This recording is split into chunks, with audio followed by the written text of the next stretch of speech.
So welcome to the next class of economics. आज की class में हम स्टार्ट करेंगे चैप्टर प्रोडक्शन। चैप्टर का नाम क्या है? प्रोडक्शन। प्रोडक्शन का बेसिकली मीनिंग होता है बेटा, जब आप इनपुट्स को किस में कन्वर्ट कर दोगे? आउटपुट्स में। इनपुट्स का मतलब हो गया रॉ मटेरियल। जैसे मान लो मैंने कुछ प्रोडक्शन करनी है, तो मुझे प्रोडक्शन करने के लिए सबसे पहले लैंड चाहिए, जमीन चाहिए, ठीक है। उसके ऊपर आपको रॉ मटेरियल चाहिए। जैसे मान लो अगर आप कोई क्रॉप्स उगाना चाहते हो, तो लैंड के ऊपर जो रॉ मटेरियल होगा वो सॉइल होगा, इंसेक्टिसाइड्स होंगे, पेस्टिसाइड्स होंगे। और अगर मान लो खाली लैंड है, क्या उस पे अपने आप क्रॉप्स उग जाएंगी? क्या उस पे उसके ऊपर अपने आप इंसेक्टिसाइड्स पेस्टिसाइड्स फाइल हो जाएगी? नहीं, उसके लिए हमें एक लेबर भी चाहिए जो उस पे जाके काम करेगा। तो फिक्स्ड फैक्टर्स को आपको कंबाइन करना पड़ता है वेरिएबल फैक्टर्स के साथ। तो जब आप फिक्स फैक्टर मतलब लैंड को कंबाइन करते हो वेरिएबल फैक्टर मतलब raw material, labour. Variable factor का मतलब होता है जो चेंज होते रहते हैं टाइम के साथ। फिक्स फैक्टर का मतलब होता है जो चेंज नहीं होते, उसको बोलते हैं प्रोडक्शन। क्या बोलते हैं? प्रोडक्शन। प्रोडक्शन कल्ला फिक्स फैक्टर नहीं कर सकता या अकेला वेरिएबल फैक्टर भी नहीं कर सकता। अगर मान लो मैं लेबर हूं, अगर मेरे पास लैंड ही नहीं है प्रॉपर, तो क्या मैं क्रॉप प्रोड्यूस कर लूंगा? अगर मैंने कुछ इंडस्ट्री खोली है किसी चीज को बनाने की, अगर मेरे पास अपनी फैक्ट्री बिल्डिंग नहीं होगी, तो क्या मैं प्रोडक्शन एक्टिविटी कर लूंगा? तो लेबर को लैंड चाहिए और लैंड को लेबर चाहिए। तो दैट मींस फिक्स्ड फैक्टर को वेरिएबल फैक्टर चाहिए, वेरिएबल फैक्टर को फिक्स्ड फैक्टर चाहिए, तभी काम होगा, नहीं तो नहीं होगा। अगर एक भी चीज मिसिंग है तो काम पॉसिबल नहीं है। करें स्टार्ट? तो देखो प्रोडक्शन का मीनिंग क्या है? Transformation of inputs into outputs. जब आप इनपुट्स को किसमें कन्वर्ट कर दो या ट्रांसफॉर्म कर दो? आउटपुट्स में। इनपुट्स को किसमें कन्वर्ट कर रहे हो? आउटपुट्स में। उसको क्या बोलते हैं? प्रोडक्शन। क्या बोलते हैं? प्रोडक्शन। ट्रांसफॉर्मेशन का सिंपल मीनिंग क्या है बच्चों? कन्वर्टिंग।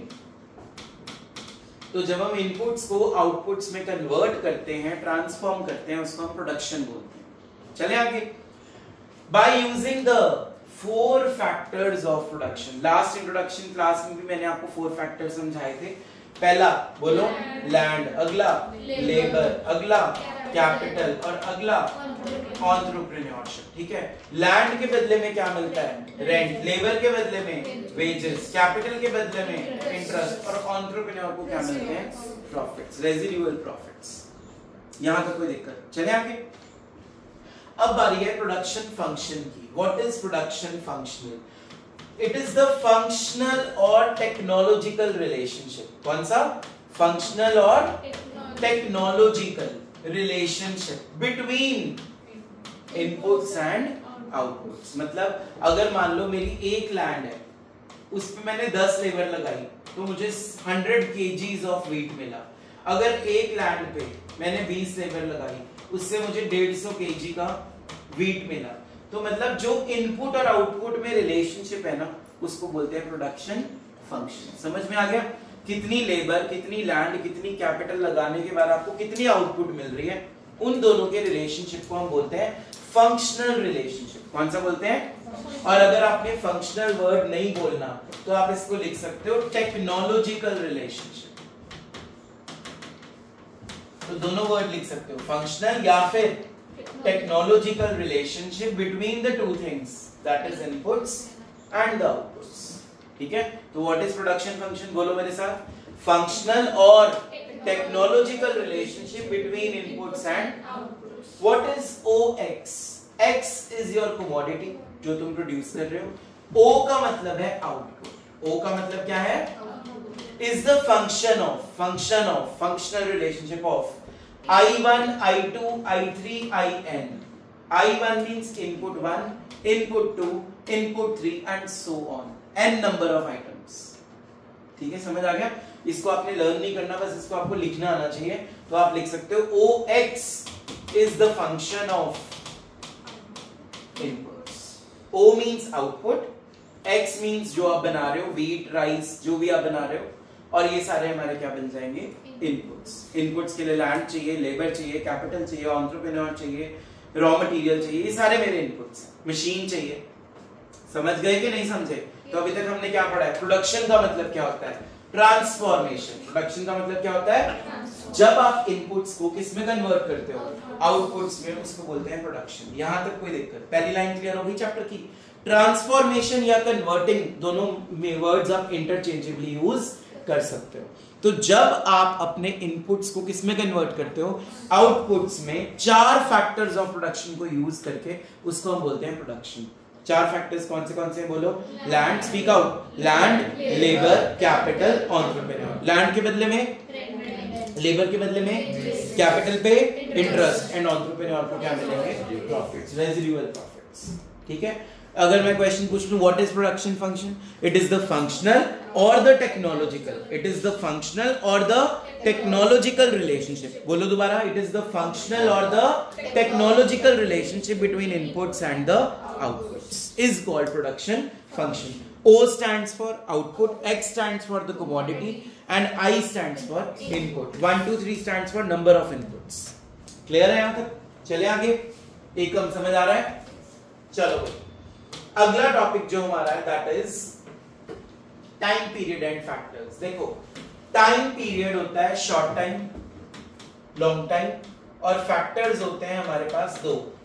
एक होते हैं बेटा फिक्स्ड फैक्टर, एक होते हैं हमारे पास वेरिएबल फैक्टर। इकोनॉमिक्स में शॉर्ट रन का मतलब 1 साल नहीं होता। जैसे अकाउंट्स में करंट एसेट्स क्या होती हैं? जो 1 साल के अंदर अंदर कैश में कन्वर्ट हो जाएंगी। फिक्स्ड एसेट क्या होती हैं? जो 1 साल से ज्यादा चलेंगी। यही पढ़ा था। इकोनॉमिक्स में अकाउंट्स वाली डेफिनेशन नहीं चलेगी। शॉर्ट रन का मतलब है जिसमें दोनों चीजें होंगी, फिक्स्ड भी होगा और वेरिएबल भी होगा। लॉन्ग रन में सिर्फ क्या बचेगा? कैसे? Let's prove it. मान लो मैंने एक न्यू इंस्टीट्यूट खोला मार्केट में। अब पहले मेरे पास इतना पैसा नहीं है कि मैं मार्केट में इंस्टीट्यूट खोलूं, तो मैंने जो इंस्टीट्यूट खोला होगा वो रेंट पे खोला होगा। यस और नो? तो मेरा कौन सा फैक्टर आ गया वहां पे? Fixed factor. देखो रेंट फिक्स्ड होता है, पता है ये चीज? जसवंत, रेंट 11 महीने के लिए क्या रहता है हमेशा, फिर उसके बाद कुछ अमाउंट इंक्रीज, फिर 11 महीने क्या रहेगा? फिक्स्ड, फिर कुछ अमाउंट इंक्रीज, ऐसा होता है। तो अगर मान लो मैं शॉर्ट रन में हूं तो मेरे पास खुद की लैंड नहीं है, तो मुझे इंस्टीट्यूट खोलने के लिए मार्केट में एक जगह लेनी पड़ी, लैंड लेनी पड़ी रेंट पे। तो ये मेरा कौन सा फैक्टर बन गया?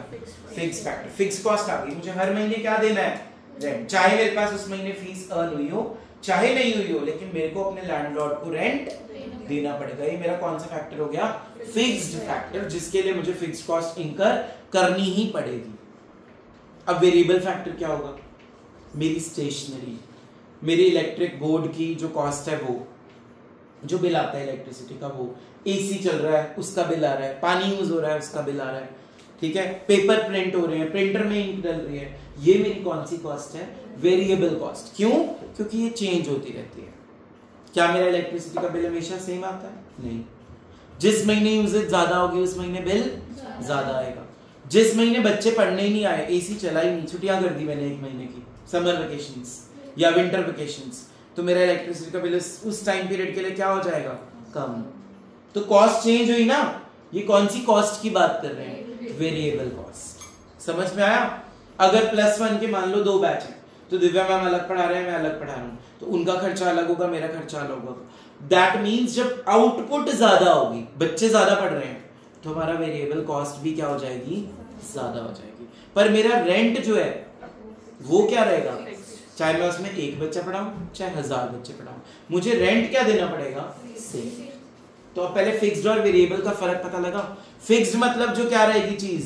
सेम, और वेरिएबल मतलब जो चेंज होगी। अब इंस्टीट्यूट का एग्जांपल भूल जाओ, अब आ जाओ एक फैक्ट्री पे। फैक्ट्री में प्रोडक्शन हो रही है, एसी बन रहे हैं, टीवी बन रहे हैं। जब प्रोडक्शन बढ़ानी होगी तो रॉ मटेरियल ज्यादा लाओगे? यस और नो? ज्यादा सामान लगेगा, लेबर ज्यादा चाहिए, इलेक्ट्रिसिटी ज्यादा चाहिए, तो उस टाइम पे खर्चा भी क्या होगा? ज्यादा होगा, क्योंकि तुम आउटपुट बढ़ाना चाहते हो। तो ये वेरिएबल फैक्टर्स हैं। पर अगर वो फैक्ट्री रेंट पे है तो क्या रेंट बढ़ाएगा लैंडलॉर्ड की? तुम ज्यादा टीवी बना रहे हो, ज्यादा एसी बना रहे हो, उसका साथ तो मेरी डील हो गई ना, रेंट पर मंथ कितना रहेगा? यस और नो? समझ आ रहा है? तो that means rent will remain same, पर मेरी लेबर की वेजेस बढ़ जाएंगी, वो ओवर टाइम करेंगे क्योंकि उन्होंने काम ज्यादा देर बैठ के करना है, तो मुझसे ज्यादा पैसे मांगेंगे। अगर मैंने बैंक से ज्यादा लोन ले लिया तो मुझे उस पर इंटरेस्ट ज्यादा देना पड़ेगा, यस और नो? अगर मुझे ज्यादा टीवी बनाने हैं, ज्यादा एसी बनाने हैं, तो मुझे प्लास्टिक, स्क्रीन्स, ये रॉ मटेरियल ज्यादा बाय करना पड़ेगा, तो मेरा खर्चा भी ज्यादा होगा। तो पहले वेरिएबल कॉस्ट और फिक्स्ड कॉस्ट का मतलब बताया मैंने, अभी मैंने फैक्टर की बात नहीं करी। Factor means land for fixed, labour for variable. अभी हम जैसे कॉस्ट की बात कर रहे थे, रेंट फिक्स्ड कॉस्ट है, वेजेस वेरिएबल कॉस्ट है, रॉ मटेरियल की कॉस्ट वेरिएबल कॉस्ट है। समझ आ रहा है? तो जब शॉर्ट रन होता है ना, तो तुम्हारी खुद की लैंड नहीं है, तुमने वो लैंड किस पे ले रखी है? रेंट पे।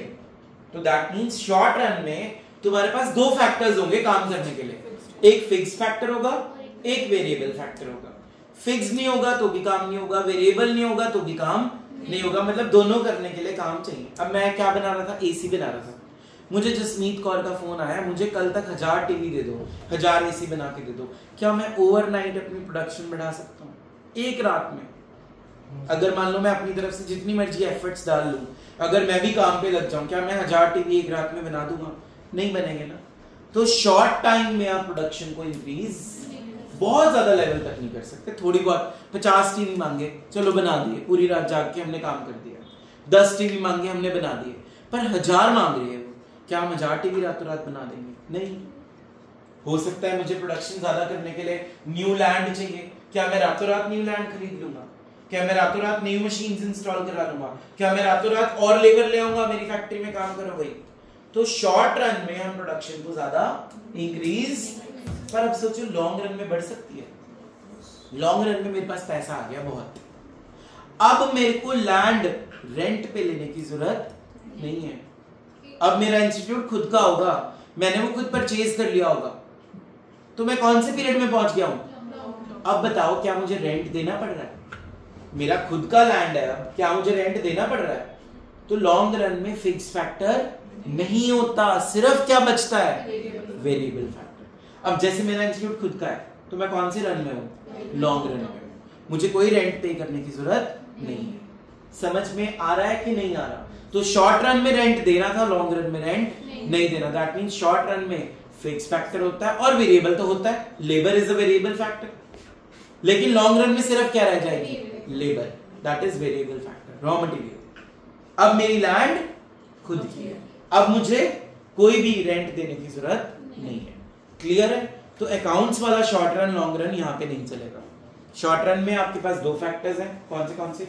Fixed and variable. Long run में सिर्फ क्या बचता है? वेरिएबल। यहां तक कोई दिक्कत?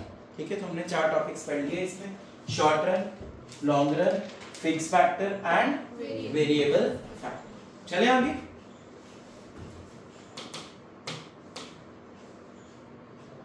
Short run is a period in which output can be changed only by changing the variable factors. Short run मतलब रातों रात 2 दिन मिल गए तुम्हें। तो मान लो मुझे जसमीत कौर का फोन आया और वो कहती मुझे आप 5 टीवी कल तक बना के दे दो, और नॉर्मली हम एक दिन में 3 टीवी बनाते हैं। एक दिन में मेरे वर्कर्स मिलके कितने टीवी बना रहे हैं? 3। तो 5 ही तो बनाने हैं। मैं जसनूर और तृप्ति को रिक्वेस्ट कर दूंगा कि तुम आज रात को लगा लो, मैं तुम्हें ओवर टाइम की वेजेस दे दूंगा। तो मैंने ओवर टाइम करा के अपने वेरिएबल फैक्टर को बढ़ाया, मैंने अपनी लेबर को एक्सटेंड करा और उससे प्रोडक्शन करवा दी। पढ़ो definition. Short run is a period, short run एक पीरियड है जिसमें output can be changed only by changing the variable factors. और वेरिएबल फैक्टर्स कौन है बच्चों? लेबर। टीवी बनाने के लिए मुझे लेबर चाहिए, टीवी बनाने के लिए मुझे मशीन भी चाहिए, टीवी बनाने के लिए मुझे लैंड भी चाहिए। लेकिन लैंड और मशीन रातों रात अरेंज नहीं हो सकती, पर लेबर अरेंज फिर भी हो सकती है। मैं अपने एग्जिस्टिंग लेबर को क्या बोल दूंगा, भाई तुम रुक जाओ 2 घंटे में एक और टीवी बना के जाओ, तभी जाओगे और मेरे से एक्स्ट्रा वेजेस ले लेना। तो मैंने अपने वेरिएबल फैक्टर यानी कि लेबर को बढ़ाया, अपने रॉ मटेरियल को बढ़ाया और उनसे काम करवा लिया। पर बताओ, क्या रातों रात आप लैंड न्यू ला सकते हो? क्या आप न्यू मशीन ला सकते हो? नहीं, वो इंस्टॉल नहीं होगी। But some factors can not be arranged like land. Any doubts? समझ में आ रहा है? चले आगे। Therefore, short run has 2 factors. कौन से? Fixed and variable. Fixed का एग्जाम्पल लैंड और वेरिएबल का example labour and raw materials. बोलो कौन सा example, labour and raw materials. हाँ जी, एक हम समझ में आ रहा है। चलो जी आगे चलते हैं। लॉन्ग रन मशीनरी वेरिएबल में आएगी, फिक्स्ड में आएगी? फिक्स्ड में आएगी बेटा, रातों रात नहीं आ सकती। और अगर आ भी गई, मान लो तुमने बाय कर भी ली, उसको इंस्टॉल करने में बहुत टाइम लग जाएगा, ठीक है, it will take much time. चलो लॉन्ग रन की बात करते हैं। जैसे मैंने अभी तुम्हें समझाया, अब लॉन्ग रन में मेरे पास खुद की क्या होगी, लैंड, तो मुझे अब रेंट पे करने की जरूरत नहीं। सिर्फ मेरा खर्चा क्या होगा, किन फैक्टर्स पे होगा, वेरिएबल फैक्टर्स पे होगा। तो लॉन्ग रन में सिर्फ कौन से फैक्टर बच जाते हैं, वेरिएबल फैक्टर्स, ठीक है, in which all factors are variable and output can be changed. We can change our factory size etcetera. मतलब अब आप एक फैक्ट्री में पहले काम कर रहे थे, अब आपकी 10 फैक्ट्रीज हो सकती है, क्योंकि आप बहुत लॉन्ग रन में पहुंच गए हो। पहले आपकी रेंट पे थी, अब आपकी खुद की है। तो अब आप अपना जो साइज ऑफ द फैक्ट्री है वो कम भी कर सकते हो लॉन्ग रन में, वो बढ़ा भी सकते हो। समझ में आ रहा है? मान लो मेरी एक फैक्ट्री थी जब मैंने काम शुरू किया था और वो रेंट पे थी। 20 साल हो गए मुझे, मैंने बहुत पैसा कमाया, अब मैंने 5 फैक्ट्रीज खरीद ली है खुद की। तो मेरा देखो फैक्ट्री साइज क्या हो गया, बढ़ गया। समझ में आ गया कि नहीं आ गया? तो फैक्ट्री साइज बढ़ा कर सकते हो ड्यूरिंग द लॉन्ग रन, लेकिन अब आपको वो जो रेंट पे करना था वो रेंट पे करने की जरूरत नहीं है। तो फिक्स्ड कॉस्ट तो हट ही गई। हर महीने जो आपका एक खर्चा था, आपके सिर पे एक बोझ था, अब वो हट गया। तो कौन सा फैक्टर रह गया फिर, वेरिएबल। 5 फैक्ट्रीज में लेबर काम करेगी, उनको क्या देनी है, वेजेस। 5 फैक्ट्रीज में आउटपुट प्रोड्यूस करनी है, टीवी बनाने हैं, तो उनके लिए क्या खरीदना पड़ेगा, रॉ मटेरियल। समझ आ रहा है कि नहीं आ रहा है? तो लॉन्ग रन में सिर्फ कौन सा फैक्टर होता है, वेरिएबल। शॉर्ट रन में दोनों होते हैं। चले आगे। मशीनरी फिक्स्ड होती है तो फिर वो इसमें भी चाहिए बेटा, वो तो इंस्टॉल हो गई ना, उसको बार बार आप रिप्लेस नहीं करोगे। उसको आप क्या करोगे, डेप्रिशिएट होती गई कुछ टाइम बाद फिर चेंज करोगे। बट उसको हम फिर कुछ मानेंगे नहीं कि वो एक फिक्स कॉस्ट है या वो वेरिएबल कॉस्ट है। फिर उसका बार-बार नहीं। बट अगर पेपर में आ जाए ना क्वेश्चन, मशीनरी कौन सी कॉस्ट में आएगा, तो आंसर इज फिक्स्ड कॉस्ट। ठीक है, चले आगे सब लोग। प्रोडक्शन फंक्शन हमारे पास 2 टाइप्स में होता है, एक शॉर्ट रन में और एक लॉन्ग रन में। हमारे सिलेबस में है शॉर्ट रन, लॉन्ग रन हम हायर क्लासेस में पढ़ेंगे। तो शॉर्ट रन शुरू करते हैं। It is a situation when output is changed by changing only one factor while other factors remains the same। मतलब ये कि शॉर्ट रन के अंदर जब हम पढ़ाई करेंगे तो land will remain same, technology will remain same. अगर आउटपुट बढ़ानी है ना तो आप सिर्फ किसको चेंज करोगे, लेबर को चेंज करोगे। बाकी सारे फैक्टर्स को क्या रहने दोगे, ऐसा क्यों? अभी तो पढ़ के आए हैं, रातों रात आप लैंड ले सकते हो, नहीं रातों रात न्यू मशीन इंस्टॉल हो सकती है, नहीं, लेकिन एक रात में 2-3 लेबर को बिठाया तो जा सकता है कि काम करना है। तो वेरिएबल फैक्टर चेंज होगा, बाकी सब क्या रहेगा, सेम।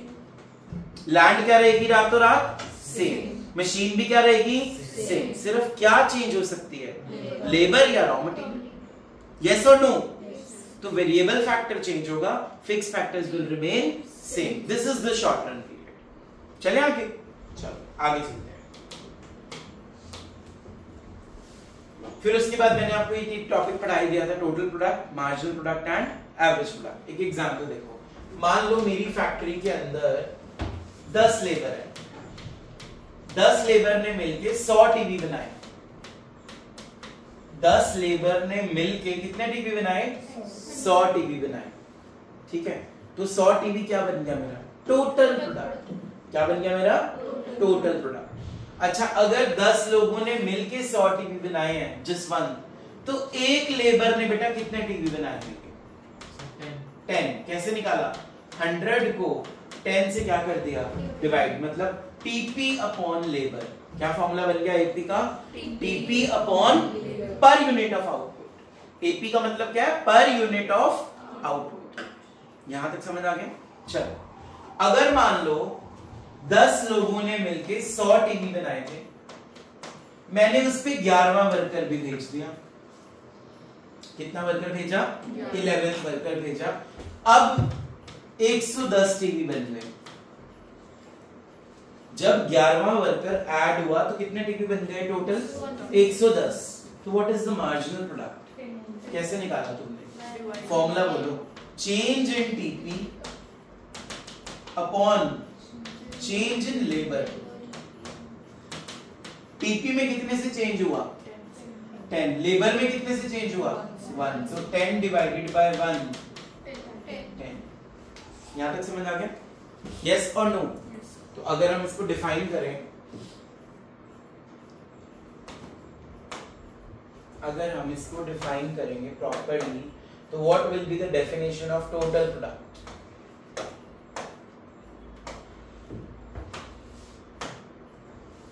टोटल प्रोडक्ट की डेफिनेशन क्या बनेगी बताओ? जब हम लैंड के ऊपर वेरिएबल फैक्टर को ऐड करेंगे, लैंड मतलब एक जमीन, वेरिएबल फैक्टर मतलब उस पे कौन काम कर रही है? लेबर। मान लो 3 लेबर्स ने काम किया एक लैंड के ऊपर और उन्होंने 30 किलो राइस को प्रोड्यूस किया,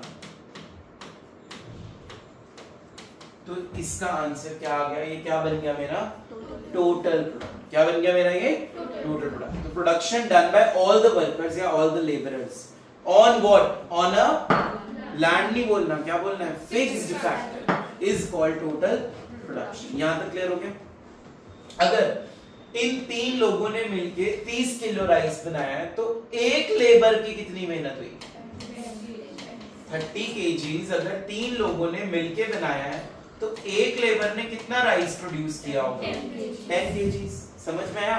तो व्हाट इज एवरेज प्रोडक्ट? बोलो। एवरेज प्रोडक्ट मींस प्रोडक्शन पर unit of output produced on fixed factor by the variable factor. जब तक फिक्स्ड और वेरिएबल कंबाइन नहीं होंगे क्या राइस उग जाएगी? तो फिक्स्ड को क्या चाहिए? वेरिएबल। वेरिएबल को क्या चाहिए? Fixed factor. समझ में आ रहा है? तो इसका मतलब एवरेज प्रोडक्ट का फॉर्मूला क्या बन गया? एकम टोटल प्रोडक्ट को किससे डिवाइड कर दो? लेबर से। टोटल प्रोडक्ट को किससे डिवाइड कर दो? लेबर से। क्लियर है? चलो जी, अगला मार्जिनल प्रोडक्ट क्या होता है? Marginal product means change in total product. Change in total product when one additional unit of labor is added on fixed factor। जब आप एक additional unit of labour add कर दोगे उसी लैंड के ऊपर, उससे किसमें चेंज हो जाएगा? टोटल प्रोडक्ट में। जैसे कि एक लैंड के ऊपर कितने लोग काम कर रहे थे अभी? 3 लोग। तो उन्होंने कितने केजी राइस बनाई थी? अगर मैं इस पे एक बंदा और भेज दूं, एक लेबर और भेज दूंगा, तो अब उनका राइस सपोज कितना बन गया? तो कितने से चेंज हुआ टीपी? ये क्या बन गया? Marginal product. So marginal product means change in the total product when one more unit of labour is added on the fixed factor. Formula क्या बन गया?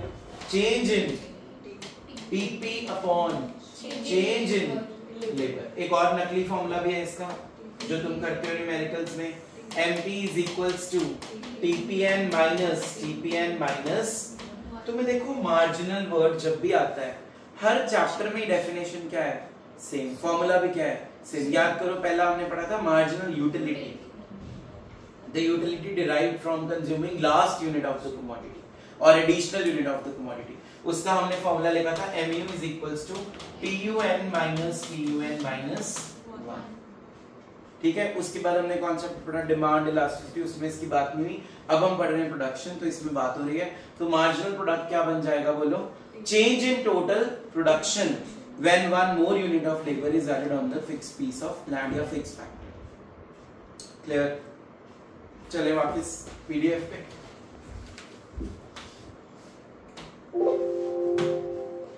चलो कम बैक।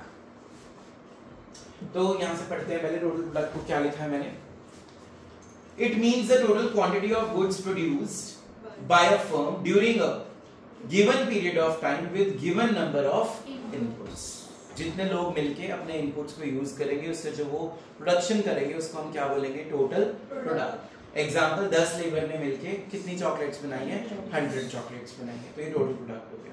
तो अगर 10 लोगों ने मिलके 100 चॉकलेट बनाई है तो एक लेबर ने कितनी बनाई होंगी, 10 चॉकलेट्स बनाई होंगी। ये क्या निकल जाएगा, average product. So output per unit of variable input that is 100/10 is equals to average product that is 10 chocolates. तो एक बंदा कितनी चॉकलेट्स बना रहा है, 10 बना रहा है। मार्जिनल प्रोडक्शन की definition, where an additional unit of labour is added the change in DP is called MP. जब आप और एक यूनिट ऐड कर दोगे लेबर का उसी लैंड के ऊपर, जैसे अभी 10 लोगों ने 100 चॉकलेट बनाई तो 11वां बंदा जाके कितनी चॉकलेट्स बनाएगा, 10 और बनाएगा, तो कितने से चेंज हो जाएगा टोटल, 10 चॉकलेट से। तो एमपी का फॉर्मूला क्या बन गया, टीपीएन माइनस टीपीएन माइनस 1 या change in TP upon change in labour. समझ आ गया ना, चेंज कितने से हो रहा है, देखो कितने चॉकलेट से चेंज हो रहा है, 10, लेबर कितने से चेंज हो रही है, 1 से। तो 10 डिवाइडेड बाय 1 आंसर इज 10। अब आ जाते हैं सबसे मेन टॉपिक पे, that is law of variable proportions. सुनो ध्यान से, पहले हम इसको पढ़ते हैं, कॉपीज बंद कर दो, पहले समझते हैं लॉ को। ये लॉ क्या बोलता है, 6 मार्क्स क्वेश्चन है, फाइनल पेपर में आना ही आना है। तो देखो मेरे पास एक लैंड है, कितनी लैंड है, तो हम इसमें लैंड एज्यूम कर लेते हैं 1।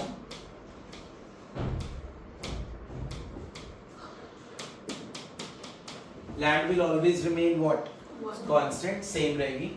तो अगर आप ध्यान से देखो वेरिएबल फैक्टर चेंज होता हुआ दिख रहा है, कितनी लेबर है, 1 2 3 4 5 एंड 6, 6 लेबर है टोटल, ठीक है। पहले वाले बंदा जब कल्ला लैंड के ऊपर गया तो उसने कितने केजीज बनाए, 10 केजीज बनाए। दो ने मिलके कितने बनाए, 30 बनाए। दो ने मिलके 20 नहीं बनाने चाहिए, 30 क्यों बन रहे हैं, बंदा ज्यादा तक नहीं। एक इंग्लिश में भी सेंगे, हिंदी में भी सेंगे, एक एक होता है और एक 11 होते हैं। तो जब भी दो लोग आपस में मिलके काम करेंगे ना तो आउटपुट जरूरी नहीं डबल होगी, उनकी एफिशिएंसी क्या हो जाएगी, इंक्रीज, तो वो ज्यादा प्रोडक्शन करेंगे। समझ में आया। तीसरे ले मिलके कितने बना दिए, 45। ये टीपी आ गया सारा, ये क्या निकल गया, टीपी। अब ध्यान से देखो, जो हमारा टोटल प्रोडक्ट है वो पहले 10 से बढ़ा, फिर कितने से बढ़ा, फिर भी बढ़ रहा है, कितने से बढ़ रहा है, दैट मींस यहां तक तो इंक्रीजिंग रेट पे इंक्रीज हो रहा है। कौन से रेट पे इंक्रीज हो रहा है, तो इस स्टेज का नाम क्या रख दिया बच्चों हमने, इंक्रीजिंग रिटर्न्स। क्या नाम रख दिया, उसके बाद बढ़ तो रहा है, 30 से 45 हो रहा है, बट रेट क्या हो गया, देखो 20 से किस पे आ गया, 15 पे। 45 से किस पे पहुंच गया, बढ़ तो रहा है बट रेट क्या हो गया, कम, कितना, 7। 52 से कितना है, 52, मतलब कांस्टेंट हो गया। इसका मतलब अब मार्जिनल प्रोडक्ट क्या हो चुका है, 0। मार्जिनल प्रोडक्ट का 0 होने का मतलब पता है क्या है, कि लेबर ने अपनी तरफ से पूरी एफर्ट्स डाल दी, अब उसके ऊपर कोई एफर्ट को डालने के लायक नहीं है, मतलब अब वो और काम नहीं कर सकती। जो लैंड है ना वो भर गई, अब अगर उस पे और लेबर भेज दी ना तुमने तो खड़े होने की भी जगह नहीं है, सारी क्रॉप्स उग चुकी हैं। अगर तुम जहां पे क्रॉप निकलनी है वहीं खड़े होके काम करोगे तो क्रॉप उगेगी या मर जाएगी अंदर ही, मर जाएगी अंदर ही। बात समझ में आई। तो अगर आपने 6वीं लेबर डाल दी उससे प्रोडक्शन क्या हो जाएगी, 52 से किस पे आ गई, 48। तो जहां एमपी 0 हो जाएगा ना वहां तक होती है स्टेज नंबर 2, जिसका नाम क्या होता है बच्चों, डिमिनिशिंग रिटर्न्स। क्या नाम होता है। और उसके बाद जब प्रोडक्शन कम हो जाती है तो एमपी नेगेटिव हो जाएगा। कितने से नेगेटिव हो जाएगा, -4, माइनस करके 4 आ रहा ना, 52 और 48, तो माइनस में जब चला गया उस स्टेज का नाम हमने क्या रख दिया, नेगेटिव रिटर्न्स टू फैक्टर। पहले यहां तक क्लियर है। अब अपनी नोटबुक्स खोलो जहां पे मैंने तुम्हें डाटा लिखवाया है, शेड्यूल बनवाया हुआ है, जल्दी खोलो। चलो जी, तो लॉ ऑफ वेरिएबल प्रोपोर्शंस का दूसरा नाम क्या है, रिटर्न्स टू फैक्टर, और तीसरा नाम है शॉर्ट पीरियड लॉ। हाँ जी बताओ, मैंने इसमें डाटा में तुम्हें क्या लिखवाया। तृप्ति लैंड तो एक रहेगी बेटा, लेबर बता दो कितनी है, 0 1 2 3 4 5 6, 7, 8 एंड 9 और सब में लैंड क्या रहेगी? Constant, that is 1।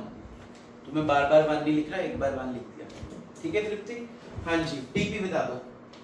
0, 2, 5, 9, 12, 14, 15, 15, 14, 12। अब सबसे पहले तो हम निकालते हैं इसका एमपी। पहले में 0 आएगा, 0, ठीक है।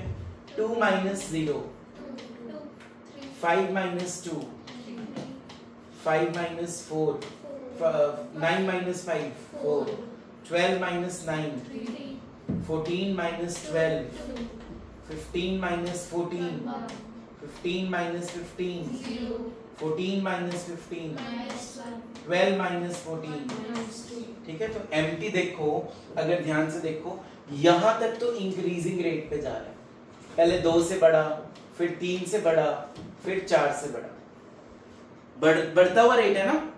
एमपी जो होता है ना, वो रेट होता है टीपी का। MP is the rate of TP. तो जब तो एमपी इंक्रीजिंग रेट पे बढ़ रहा है, मतलब कि 1 2 3 4, तो यहां पे 0 से लेके 3 तक, के 4 तक, 3 तक स्टेज 1 आ गई, जिसका नाम क्या रख दिया हमने? Increasing returns two factor. क्या नाम रख दिया बोलो? Increasing returns two factor. अच्छा, ऐसा नहीं है कि अगर 3 तक स्टेज 1 है तो 4 से शुरू होएगा। 3 से नेक्स्ट स्टेज क्या हो जाएगी? स्टार्ट। कहां तक जाएंगे? जब एमपी क्या हो रहा है? 0, मतलब 7th तक हमारी कौन सी स्टेज आ गई? स्टेज नंबर 2, जिसका नाम क्या रख दिया हमने? Diminishing returns two factor. अच्छा बच्चों, इसका नाम डिमिनिशिंग रिटर्न्स क्यों है? क्योंकि ध्यान दो, इसमें जो एमपी है वो कौन से रेट पे जा रहा है? डिक्रीजिंग, यानी कि डिमिनिशिंग रेट। मतलब जो टीपी है ना, हो तो वो इंक्रीज ही रहा है, बट मर के इंक्रीज हो रहा है। पहले वो देखो बढ़ के इंक्रीज हो रहा था, 2 से 4, 4 से 2 से 3, 3 से 4, अब 4 से 3, 3 से 2, 2 से, पर बढ़ रहा है वो, पर रेट क्या हो गया उसका? डिक्रीजिंग। मतलब मार्क्स आ रहे हैं बच्चों के, पर पहले 28 आए, फिर 29 आए। क्या ये इंप्रूवमेंट मानी जाएगी? नहीं। समझ में आ रहा है ना कि मार्क्स बढ़ भी रहे हैं, लेकिन जो उसका रेट है वो क्या हो रहा है? कम। यूनिट टेस्ट में ज्यादा बढ़ गए, पर जो मेन टेस्ट था उसमें क्या हो गया? बढ़े हैं मार्क्स, बट उतने नहीं बढ़े जितने हमें एक्सपेक्टेड है। वो सिचुएशन है। दोबारा बताऊं या क्लियर है? यहां पे टीपी इंक्रीजिंग रेट पे बढ़ता है। टीपी बढ़ तो रहा है, लेकिन उसका रेट क्या हो गया? डिक्रीजिंग। देखो टीपी बढ़ रहा है ना, 9 से कितना हो रहा है बेटा? 12, 12 से कितना हो रहा है? 14। तो 9 और 12 का डिफरेंस क्या है?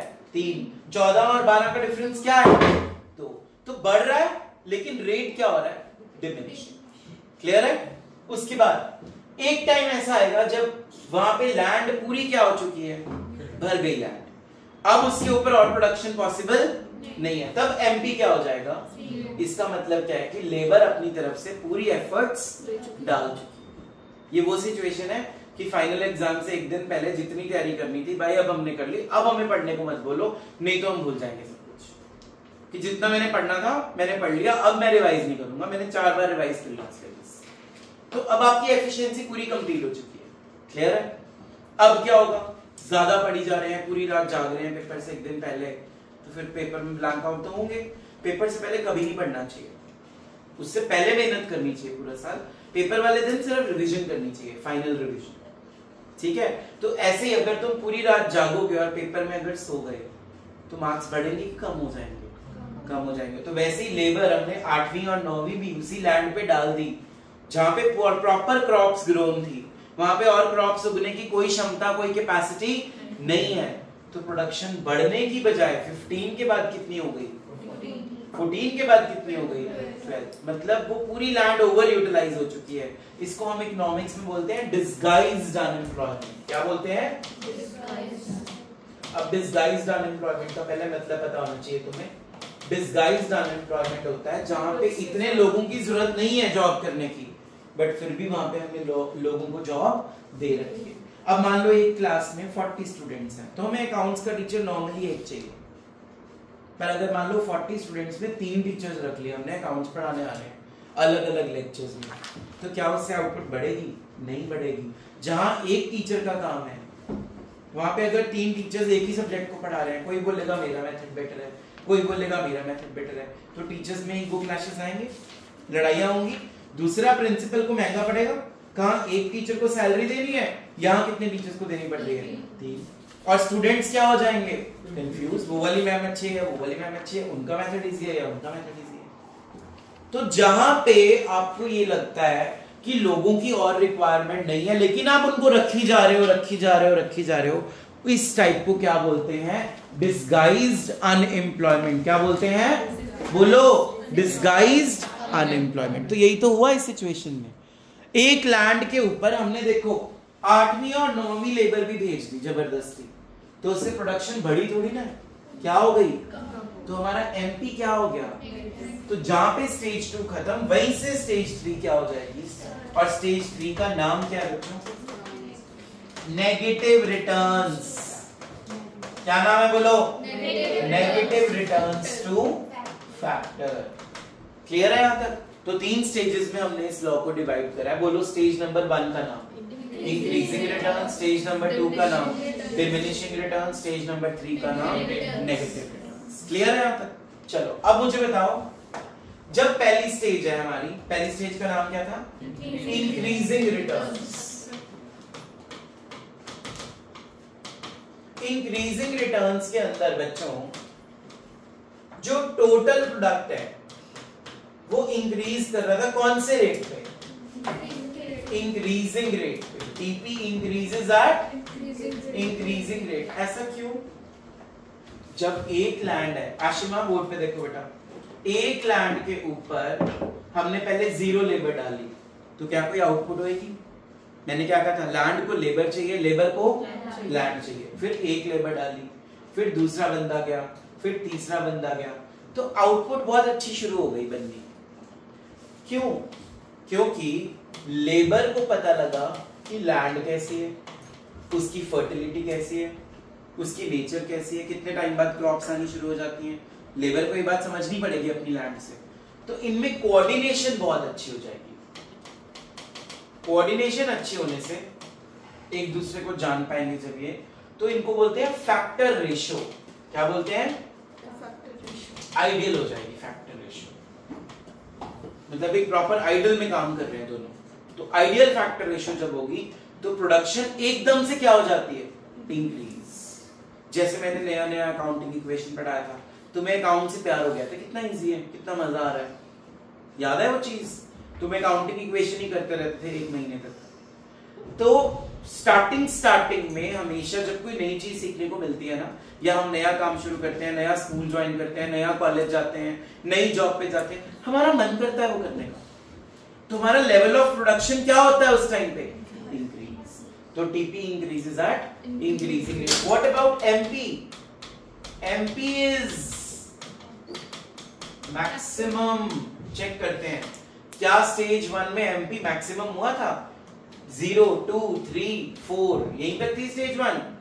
4 MP is maximum in stage number 1। MCQ can come. MP maximum कौन सी स्टेज पे होता है? क्यों? क्योंकि जो लेबर है ना वो बहुत बढ़िया तरीके से काम कर रही है, तो वो अपनी एफिशिएंसी पूरी लगा देंगे। ठीक है? अब मैंने ना तुम्हें नोट्स में इसके 3 कॉजेस लिखवाए थे, वो कॉजेस बताओ मुझे क्या है? इंक्रीजिंग रिटर्न्स के 3 कॉजेस हैं। तृप्ति, फर्स्ट हेडिंग क्या है? Better utilization of fixed factor. इसका क्या मतलब है? कि जो हमारी लेबर है ना वो पूरी लैंड को अच्छे से यूज करेगी। देखो कितनी बड़ी लैंड है और लेबर सिर्फ कितनी है? 3। वो काम अच्छे से बांटेंगे। तो पहला पॉइंट क्या बन गया? Better utilization of fixed factor. Second heading, wastage नहीं करेंगे, वो अपना टाइम वेस्ट नहीं करेंगे, ज्यादा रेस्ट नहीं करेंगे, काम करेंगे। अब जैसे तुम लोग कभी ट्रैवल करते हो, तुम लोग देखते होगे बाहर खेत दिखते होंगे तुम्हें, है ना? तुम देखते हो वहां पे लेबर कैसे काम कर रही है, प्रॉपर यूटिलाइजेशन कर रही है, कोई वेला नहीं बैठा, कोई सो नहीं रहा, सिर्फ आधे घंटे की ब्रेक लेते हैं लंच टाइम, बाकी पूरा दिन क्या करते रहते हैं उसके काम, फ्लोइंग, सीड्स डालना, ठीक है, ये सब काम करेंगे, हार्वेस्टर चला रहे हैं, ट्रैक्टर चला रहे हैं, ये उनकी स्टेज 1 का काम हो रहा है। क्लियर हो गया? थर्ड रीजन क्या लिखा है? बेटर कोऑर्डिनेशन, जो मैंने अभी समझाया तुम्हें। बेटर कोऑर्डिनेशन मतलब उनमें जो फैक्टर रेशियो है वो क्या हो जाएगा, आइडियल। मतलब लैंड के साथ वो फ्रेंडशिप कर रहे हैं, उनको पता लग रहा है लैंड की फर्टिलिटी कैसी है, लैंड को पता लग रहा है मेरे पे काम शुरू हो गया, मुझे वो अपनी आउटपुट देनी है। समझ में आ रहा है? तो ये था पहला रीजन, हमारी प्रोडक्शन एकदम बढ़ती है और एमपी क्या हो जाता है, मैक्सिमम। तो स्टेज 1 में क्या लिखना है, TP increases at increasing rate and MP becomes maximum. बोलो ये लाइन दो बारी, TP increases at increasing rate and MP becomes maximum. एक बार फिर, TP increases at increasing rate and MP becomes. भाई तभी तो इसका नाम क्या रख दिया, इंक्रीजिंग रिटर्न्स। कॉमन सेंस, नाम क्यों रखा है इंक्रीजिंग रिटर्न्स, सब कुछ क्या हो रहा है, चले आगे। अगली स्टेज का नाम क्या है, बोलो। तो हम इसका नाम रख देते हैं स्टेज नंबर 2, जिसका नाम है डिमिनिशिंग रिटर्न्स टू फैक्टर। अब ध्यान से देखो, उसी लैंड के ऊपर बेटा कितनी लेबर थी पहले, 1 2 3, ये स्टेज 1 थी। अब हमने चौथी लेबर डाल दी, 5वीं डाल दी, 6वीं डाल दी, 7वीं डाल दी, और देखना स्टेज 2 7 तक है सिर्फ, ठीक है। तो अब कितनी लेबर हो गई उसी लैंड पे, 7। अब टीपी बढ़ेगा, TP still increases but at diminishing rate या डिक्रीजिंग रेट। क्या एग्जांपल दिया था मैंने तुम्हारी लाइफ से, मार्क्स बढ़ तो रहे हैं बट मर मर के, समझ में आया, मार्क्स इंक्रीज हो रहे हैं बट उसका रेट क्या हो गया, डिक्रीज हो गया। प्रोडक्शन बढ़ेगी बट उसका जो रेट है इंक्रीजिंग रेट नहीं है, वो कौन सा रेट है, डिक्रीजिंग रेट है। दोबारा दिखाऊं कैसे, देखो स्टेज 2 में प्रोडक्शन बढ़ रही थी, प्रोडक्शन हो गई 9 से कितनी, बढ़ रही है ना, पर रेट क्या हो जाएगा 3, ऊपर रेट क्या था 4, प्रोडक्शन 12 से कितनी हो गई 14, बढ़ तो रही है बट रेट क्या हो गया 2। समझ में आ रहा है, बढ़ रहा है लेकिन मर मर के बढ़ रहा है। तो ये कौन सी स्टेज हो गई, डिमिनिशिंग रिटर्न्स टू फैक्टर। एक अच्छी बात भी है इस स्टेज की, कोई बता सकता है इसी शेड्यूल को देख के, इस स्टेज में एक बेस्ट चीज है, बेस्ट चीज टीपी इज मैक्सिमम। सबसे ज्यादा आउटपुट इसी स्टेज पे मिलेगा।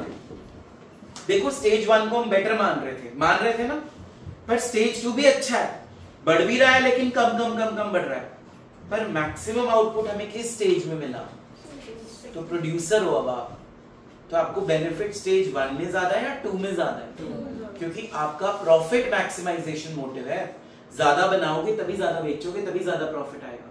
तो अगर पेपर में क्वेश्चन आ गया which stage is the best stage, the answer is stage number 2, because in this stage total product is what, maximum. अच्छा, जब ये मैक्सिमम होगा तब एमपी क्या हो जाएगा, मतलब अगर आशिमा ने पेपर से पहले तैयारी कर ली, 90 मार्क्स स्कोर करने का उसका टारगेट था, उसने उतनी तैयारी कर ली, तो अब उसमें और एफिशिएंसी नहीं बची, मुझसे नहीं पढ़ा जाएगा बस। तो जब हमारी एमपी 0 हो जाएगी ना, तब हम अपनी मैक्सिमम बेस्ट दे चुके हैं। Got my point? तो अब आ जाओ वापस उसी पे, हम उसी लैंड पे अब कितने लोग हो चुके हैं, 3 से। अब इन्होंने अपनी लैंड को इस तरह से डिस्ट्रीब्यूट कर लिया कि सारी लैंड कवर हो गई है और मैक्सिमम आउटपुट हमें बाहर मिलेगी। मतलब इन शॉर्ट हम बोल सकते हैं in this stage TP is maximum and MP is 0। TP जब मैक्सिमम होगा तो एमपी क्या हो चुका होगा, 0। अब इसके हमने 3 रीजंस लिखे हुए, पढ़ो तृप्ति। फर्स्ट हेडिंग क्या थी, ओवर यूटिलाइजेशन। कहां एक लैंड 3 लोग संभाल रहे थे, अब एक लैंड पूरी भर दी हमने, क्योंकि उसमें लोग क्या हो गए, इंक्रीज। पहला पॉइंट क्लियर हो गया, कोई दिक्कत पहले पॉइंट में? सेकंड पॉइंट पढ़ो, imperfect substitution of factors। Imperfect factor substitutability, ये हेडिंग भी आप लिख सकते हो पेपर में। पहले समझो इसको, बाद में लिखना। इम्परफेक्ट फैक्टर सब्स्टिट्यूट का मतलब ये होता है, जैसे तुमने सब्स्टिट्यूट गुड्स पढ़ा था, कोक नहीं है तो क्या पी लेंगे, पेप्सी पी लेंगे। क्या लैंड का कोई सब्स्टिट्यूट है? नहीं है ना। क्या हवा में क्रॉप सूख सकती हैं? नहीं। क्या हवा में प्रोडक्शन करोगे? नहीं। हमें लैंड चाहिए ना, तो अभी तक तो हम लैंड का सब्स्टिट्यूट किसको रख रहे थे? लेबर को। पहले लैंड सेम थी, उस पे कितने लोग काम कर रहे थे? बोलो 3।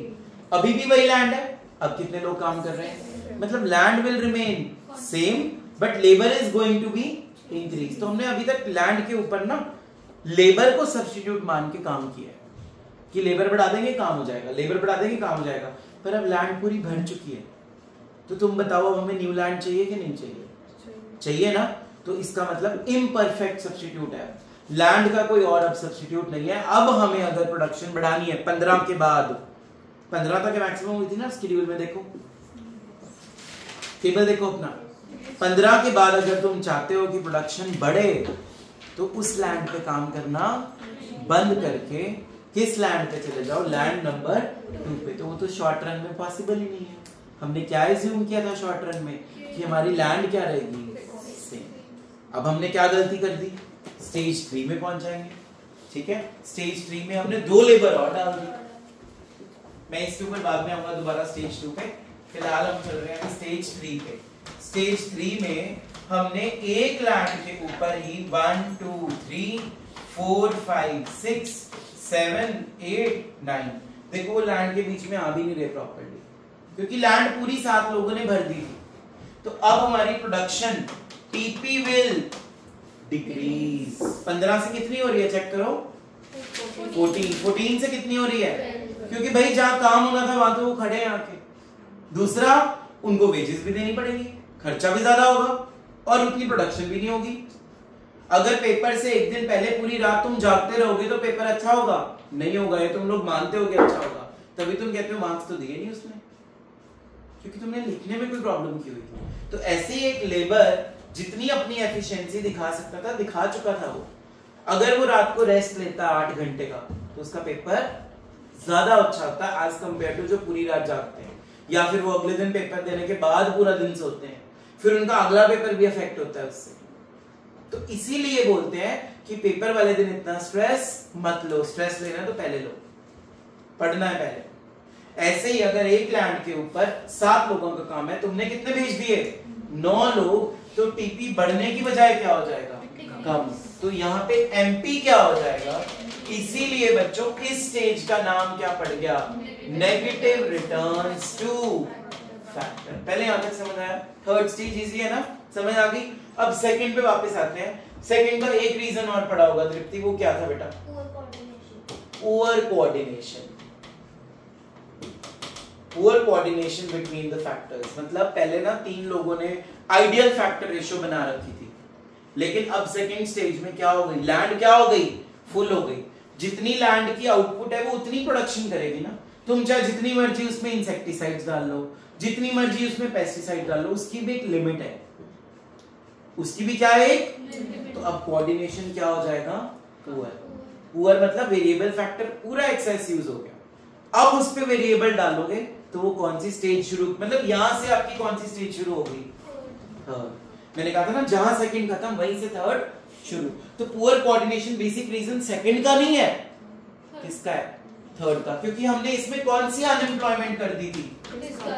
Disguised unemployment. कौन सी कर दी थी? बोलो। Disguised unemployment. यहां तक कोई दिक्कत? अब इसकी 3 कॉजेस पढ़ो पहले। सेकंड स्टेज में जब टीपी मैक्सिमम है बट हमें वेजेस भी तो ज्यादा देनी पड़ेगी, फिर तो बेटा जो सेकंड स्टेज में क्या बोला आपने? अगर मतलब वो बेस्ट है पर उसमें वेजेस भी तो ज्यादा देनी पड़ेगी ना। पर जो प्रोडक्शन हमें मिली है 15 यूनिट्स की, वो जब हम बेचेंगे हमें प्रॉफिट ज्यादा होगा, या जब हमने स्टेज 1 में 4 बनाया था बस 4 को बेचने से प्रॉफिट ज्यादा होगा? तो इसलिए स्टेज 2 बेस्ट है। भले ही हमारा खर्चा क्या है उसमें ज्यादा, पर प्रोडक्शन भी ज्यादा। प्रोडक्शन ज्यादा तो सेल ज्यादा, सेल ज्यादा तो प्रॉफिट भी ज्यादा। समझ गए? क्लियर हो गया सबको? तो स्टेज 3 के रीजंस पे आ जाते हैं। नंबर 1 क्या है? Fixity of facts. मतलब जो हमारी लैंड है वो क्या है? अब वो चेंज नहीं हो सकती। तो अगर आप चाहते हो कि स्टेज 3 को आप बेटर बनाओ तो आपको नवी लैंड अब लेनी पड़ेगी। अब आपकी लैंड पूरी क्या हो चुकी है? फिक्स। लेकिन शॉर्ट रन में आप लैंड को बढ़ा नहीं सकते, तो वो तो लॉन्ग रन में पहुंच जाएंगे हम। और हम पढ़ क्या रहे हैं? शॉर्ट टर्म तो वो तो गलत हो जाएगा ना, हम लैंड ले ही नहीं सकते। हमारी assumption ही क्या थी कि land will remain same. Second reason, overcrowding of the variable factor means which unemployment? Disguised unemployment. Clear है? Third, defective factor ratio, मतलब वो जो जहां पे काम करना था वहां तो वो खुद खड़े हैं, तो बेचारे फिक्स फैक्टर को क्या ही काम करवाएंगे।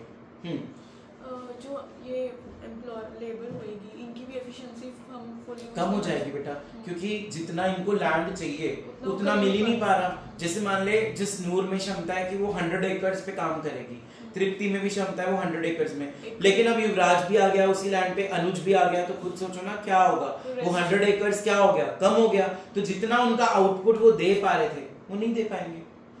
समझ में आ रहा है? तो इसीलिए थर्ड स्टेज तो सबसे वही आता है।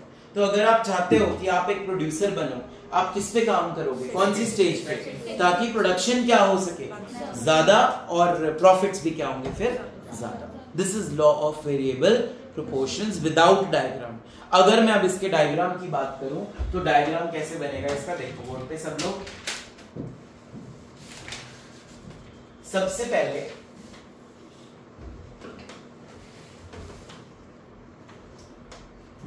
चाहे तुमने एक ही डायग्राम में दोनों कर्व्स बनाई है, चाहे अलग अलग बनाई है, डजंट मैटर। मैं अब अलग अलग बना रहा हूं। मैंने यहाँ पे ले लिया टोटल प्रोडक्ट, यहाँ पे ले लिया बोलते नहीं मार्जिनल प्रोडक्ट, और एक्स एक्सिस पे मैंने क्या ले ली, labour, that is variable factor. और ये थोड़ा सा नेगेटिव में भी जाएगा, थोड़ा सा इसको ऊपर करें, ठीक है बच्चों। TP increase at increasing rate, देखो ये इंक्रीजिंग रेट है, पहाड़ बनाते थे ना बचपन में ड्राइंग में, वैसे बनाना है। इस पॉइंट को बोलेंगे पॉइंट ऑफ इन्फ्लेक्शन। इसको मैंने डायग्राम में बी लिखा है, बी, तो इस पॉइंट का नाम मैंने क्या रख दिया बच्चों, B. This is point of inflection. Point पे होती है स्टेज 1 की समाप्ति। तो अगर आपको याद हो स्टेज 1 में एमपी मैक्सिमम होता है। क्या होता है एमपी इस टाइम पे? मैक्सिमम। पहले हम इसको नीचे ले आते थोड़ा, मतलब यहां पे मुझे अपना एमपी मैक्सिमम करना हो गया, मैक्सिमम एमपी। इन्फ्लेक्शन पे टीपी बढ़ता है इंक्रीजिंग रेट पे, और एमपी क्या हो जाता है, मैक्सिमम। स्टेज 2 पे यहां से एकदम डिक्रीजिंग रेट पे बढ़ेगा, यहां पे जाके वो कांस्टेंट हो गया ना, बोलते नहीं। तो यहां तक हो गई हमारी स्टेज नंबर 2, और इस टाइम पे एमपी क्या हो जाएगा, 0 हो गया, 0 ओरिजिन को टच कर गया। yes, तो इस पॉइंट का नाम मैंने डायग्राम में क्या लिखवाया था बेटा, पी या एच, क्या लिखा है, D. At point D TP becomes maximum and constant. 15 था ना हमारे शेड्यूल में, और उसके अगेंस्ट एमपी क्या हो जाएगा, 0। यहां तक क्लियर है? उसके बाद क्या बची, stage 3 TP falls but it remains positive. 15 के बाद 14 और 12 हो रही है, देखना शेड्यूल में, और एमपी क्या हो जाएगा, तो this is stage number 3 and this is stage number 2 and this is stage number 1। मैंने आपको प्लॉटिंग से सिखाया था, मैंने फ्री हैंड बना दिया। तुम पेपर में फ्री हैंड भी बना सकते हो अगर तुम्हारे टीचर्स ने अलाउ किया होगा, ठीक है?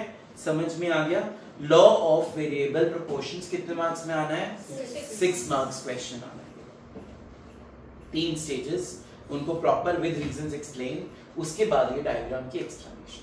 पॉइंट ऑफ इन्फ्लेक्शन क्या होता है, स्टेज 1 यहाँ पे खत्म होता है और स्टेज 2 यहाँ से शुरू होता है, जहां पे टीपी इंक्रीज करता है, टीपी इंक्रीज करता है एट इंक्रीजिंग रेट। स्टेज 2 में टीपी इंक्रीज करता है और मैक्सिमम भी होता है एट डिमिनिशिंग रेट, और टीपी डिक्रीज करता है बट क्या रहता है, positive in stage number 3। MP in stage number 1 it becomes maximum, stage number 2 it becomes 0 and stage number 3 it becomes negative।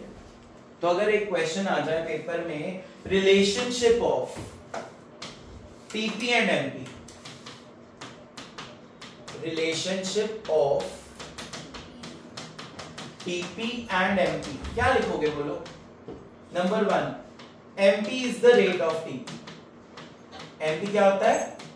TP का रेट, क्योंकि एमपी तो डिफाइन कर रहा है स्टेजेस को। पहली स्टेज में टीपी कौन से रेट पे इंक्रीज होता था बोलो? इंक्रीजिंग रेट पे। और जब टीपी इंक्रीज होता है इंक्रीजिंग रेट पे, एमपी क्या होता था? मैक्सिमम। वेरी गुड, जिसको याद हो गया वेरी गुड। सेकंड स्टेज में टीपी अभी भी बढ़ रहा है, इंक्रीज हो रहा है, लेकिन रेट क्या हो जाएगा? बोलो भाई, जसवंत जी, कौन सा रेट हो जाएगा? Diminishing rate. बढ़ रहा है लेकिन मर मर के बढ़ रहा है, और इस टाइम पे एमपी क्या हो जाएगा? 0। थर्ड स्टेज में क्या हुआ था बोलो? टीपी फॉल्स बट रिमेन्स, हुआ था ना 15 से 14 से 12, बट एमपी क्या हो जाएगा? बस। तो इसके ऊपर आपको ट्रू फॉल्स भी पूछ सकते हैं, एमसीक्यू भी पूछ सकते हैं, या 3 नंबर में क्वेश्चन भी आ सकता है, relationship of TP and MP. पूरा आंसर तुम्हारे बोर्ड पे। डायग्राम वही सेम, शेड्यूल वही सेम बना जो एलओबीपी का है, लॉ ऑफ वेरिएबल प्रोपोर्शंस का। Same schedule same diagram. समझ आ रहा है कि नहीं आ रहा है? तो हमने 3 स्टेजेस में लॉ को डिवाइड किया है। बोलो कौन सी स्टेजेस थी? Stage 1, stage 2 and stage 3। Stage 1 में टीपी क्या होता है? इंक्रीज करता है, कौन से रेट पे? इंक्रीजिंग रेट पे। और एमपी क्या होता है? इसके 3 रीजंस बताए थे, बताओ। बोलो पहला रीजन क्या है? Better utilization of fixed factor. दूसरा रीजन बताओ। Efficient use of variable factor. Efficient मतलब वेस्टेज नहीं करेंगे। Third, better coordination between factors. ये 3 रीजंस आपने एक्सप्लेन करने हैं। चलो जी, स्टेज 2 पे क्या हुआ था? टीपी अभी भी बढ़ रहा है, कांस्टेंट भी हो रहा है, मैक्सिमम भी हो रहा है, पर वो जिस रेट पे बढ़ रहा है ना, वो रेट क्या हो गया? डिमिनिशिंग हो गया। और जब टीपी मैक्सिमम होगा ना बेटा, तो एमपी हमारा क्या हो जाएगा? 0। तो कई बार ये भी क्वेश्चन पूछ लेते हैं, एमपी 0 क्यों हुआ? क्या बताया था मैंने? जितना पढ़ सकते थे उतना, तो जितना लेबर काम कर सकती थी उतना काम कर चुकी है, अब और इसमें हिम्मत नहीं है, उसने बेस्ट अपना दे दिया। ठीक है, इसके 3 कॉजेस क्या थे तृप्ति? बोलो। Over utilisation of fixed factor, imperfect factor substitutability, मतलब अब हमें न्यू लैंड चाहिए अगर आप चाहते हो कि प्रोडक्शन और बढ़े। Third, poor coordination. स्टेज 3 का नाम क्या था? Negative returns. इसमें टीपी क्या हो जाता है? Falls but remains. बेटा टीपी कभी नेगेटिव नहीं होता। एमपी क्या होगा? नेगेटिव होगा। अब इसके भी कॉजेस हमने लिखे थे। फिक्सिटी ऑफ फैक्टर, मतलब अब तो लैंड चाहिए भाई, अब नहीं हमसे और काम होगा उस लैंड पे। नंबर 2, ओवर क्राउडिंग का नया नाम डिस्गाइज्ड अनएम्प्लॉयमेंट। तीसरा पॉइंट, डिफेक्टिव फैक्टर रेशियो, मतलब कि अब जो लेबर है वो बहुत ज्यादा हो चुकी है, जिसके करके वो लैंड को अच्छे से यूज नहीं कर पा रही। तो मार्क्स बढ़ने की बजाय मार्क्स, मतलब आउटपुट बढ़ने की बजाय आउटपुट क्या हो जाएगी? फिर हमने पॉइंट ऑफ इन्फ्लेक्शन सीखा, जहां तक वो टीपी बढ़ता है इंक्रीजिंग रेट पे, उस पॉइंट को क्या बोलते हैं? Point of inflection. होपफुली तुम्हें सब कुछ समझ आ रहा है। चले आगे।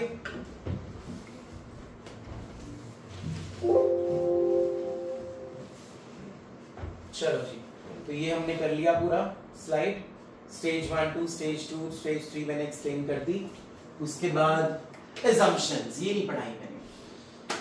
लॉ ऑफ वेरिएबल प्रोपोर्शंस की कुछ assumptions है, पढ़ो। पहला point, operates in the short run, मतलब ये सिर्फ शॉर्ट रन लॉ है। लॉन्ग रन में तो फिक्स फैक्टर होगा ही नहीं, लैंड अपनी खुद की होगी। यस और no? Number 2, applies to production होगी, मतलब ये सर्विसेज पे अप्लाई नहीं होता, गुड्स पे अप्लाई होता है ये लॉ। और प्रोडक्शन मेनली क्रॉप्स की। हम यहाँ पे जो लॉ पढ़ेंगे किसकी बात कर रहे हैं? क्रॉप्स की बात कर रहे हैं। Change in output is due to change in input. Output क्यों बढ़ रहा है? क्योंकि इनपुट बढ़ रहा है। वेरिएबल फैक्टर हमारा इनपुट है, और जो व्हीट की प्रोडक्शन हो रही है, राइस की प्रोडक्शन हो रही है, वो हमारी आउटपुट है। All variable factors are equally efficient, मतलब होमोजेनियस। इसका मतलब समझो, ये बहुत इंपॉर्टेंट assumption है। जितनी पावर जिस नूर में है उतनी सेम पावर हम assume कर रहे हैं आशिमा में, उतनी पावर दिव्यांशी में है, उतनी पावर एकम में है। कोई भी ज्यादा पावरफुल नहीं है, कोई भी कम पावरफुल नहीं है। मतलब सारी लेबर की जो एफिशिएंसी है वो क्या है, होमोजेनियस, यानी कि सेम। क्या है, सेम। मतलब कोई भी बंदा ऐसा नहीं है जो टाइम वेस्ट करेगा। सबको अगर काम दिया तो सब क्या करेंगे, उसमें काम करेंगे। जितनी पावर जो स्वंत में है उतनी अनुज में, ये मान के चल रहे हैं, तभी ये लॉ पॉसिबल है। ठीक है, टेक्नोलॉजी रिमेन्स, सारी चीजें रिमेन्स कांस्टेंट, सिर्फ क्या बढ़ाना है, लेबर को बढ़ाना है। लेबर पहले 0 थी, फिर 1 2 3 4 5 6 7 8 9 तक पहुंचे हम, लेकिन लैंड क्या है, सेम। टेक्नोलॉजी क्या है, सेम। बाकी सारी चीजें क्या रहेंगी, same. Only one factor changes and that is labour, variable factor. चले आगे। उसके बाद है reasons of returns two factor stage. यही वही रीजंस जो अभी हमने नोटबुक पे लिखे हैं वही हैं। एक टॉपिक और है बच्चों, पेपर में आ सकता है, लॉ ऑफ डिमिनिशिंग रिटर्न्स। क्या आ सकता है, लॉ ऑफ। तो इसमें ना आपने टीपी को नहीं एक्सप्लेन करना, सिर्फ किसको एक्सप्लेन करना है, एमपी को। बताओ स्टेज 1 पे एमपी क्या था, वेरी गुड। स्टेज 2 पे एमपी क्या था, स्टेज 3 पे एमपी क्या था। बस उसी टेबल को सिर्फ एमपी को एक्सप्लेन करना है। वो टॉपिक क्या बन गया, लॉ ऑफ डिमिनिशिंग रिटर्न्स। तो अगर पेपर में पूछ, अगर आ गया next topic relation of TP and MP, मैंने अभी कराया था ना 3 पॉइंट्स बना के, वही बेस्ट स्टेज कौन सी स्टेज है, स्टेज 2, क्योंकि वहां पे हमारी प्रोडक्शन क्या होती है, मैक्सिमम, और प्रोड्यूसर को मैक्सिमम प्रोडक्शन करके मैक्सिमम ही क्या होगी, प्रॉफिट्स होगी। ठीक है, last topic of the chapter is relationship of AP and MP. तो उसके लिए पहले आपको एपी निकालना पड़ेगा, टीपी को लेबर से क्या करते जाओ, डिवाइड। तो हम वो वाला डाटा नहीं ले रहे, मैंने एक और डाटा ले लिया है, देखो ध्यान से। एपी पहले ले है, फिर उसके बाद कितना है 10, फिर कितना है 15, फिर कितना है 15। देखो यहां पे मैक्सिमम हो गया एपी, इस पॉइंट पे एपी क्या हो गया, मैक्सिमम। जब एपी मैक्सिमम है ना बेटा, एमपी भी क्या है, तो दोनों उस टाइम पे क्या करेंगे, इंटरसेक्ट। सेम पॉइंट होगा ना प्लॉटिंग का, 15 पे वो आ रहा है, 15 पे वो आ रहा है, तो उस टाइम पे जो दोनों हैं वो क्या हो जाएंगे, सेम हो जाएंगे और इंटरसेक्ट हो जाएंगे। यहाँ पे समझ आ गया। MCQ can be asked, MP जब एपी को कट करता है वहां पे एमपी बड़ा है, एपी बड़ा, दोनों क्या हैं, इक्वल, तभी तो इंटरसेक्ट कर रहे हैं। वो आप जब प्रूव करोगे ना डाटा को लेके, आपको खुद पता लग जाएगा ऐसा क्यों होता है। उसका रीजन बता देता हूँ बेटा मैं। एक प्रोडक्शन की ना एक लिमिट होती है कि एक दिन में एक लेबर से इतना ही काम होगा। तो एमपी क्या था, चेंज इन टीपी। तुम उस पर डाल भी दोगे ना नया लेबर, वो और काम नहीं कर पाएगा। और एवरेज प्रोडक्ट मतलब अगर एक दिन में 8 घंटे काम करते हैं, एक लेबर 8 घंटे काम करती है एक दिन में, तो 8 घंटे में मान लो अगर उसमें 10 टीवी बनाने हैं तो 10 ही बना पाएंगे, उसके ऊपर वो फिर एक्स्ट्रा चार्ज करेंगे। तो उस टाइम एपी और एमपी क्या होते हैं, सेम, और तभी वो क्या करते हैं आपस में, इंटरसेक्ट। समझ गए। उसके बाद ध्यान से देखो, एपी क्या हो रहा है बाद में, और एमपी क्या हो जाएगा, 0 या फिर नेगेटिव। तो आप मेरे एक चार्ट को लर्न कर लो जो मैंने आपको बनवाया कॉपी पे, उसी का एपी निकाल लेना साइड पे। अगर ये वाला अलग से लर्न नहीं करना, आप उसी डाटा का एपी निकाल लेना। कैसे निकालोगे, टीपी को लेबर से क्या करते जाओ, फिर डायग्राम बना के देखना, ऐसे बनेगा। तो अब आपको ध्यान से दिख रहा होगा कि जो एपी है वो पहले बढ़ रहा है, यस और नो, फिर एपी क्या हो गया, मैक्सिमम। उस टाइम पे एमपी भी क्या है, मैक्सिमम। ठीक है, उसके बाद एक पॉइंट आएगा जब दोनों क्या हो जाएंगे, सेम, और वहां पे वो क्या कर लेंगे आपस में, इंटरसेक्ट, और एंड में दोनों क्या हो जाएंगे, फॉल। लेकिन एपी कभी भी नेगेटिव या 0 नहीं होता, लेकिन एमपी 0 भी होता है और एमपी नेगेटिव भी होता है। With this, your chapter production is fully completed.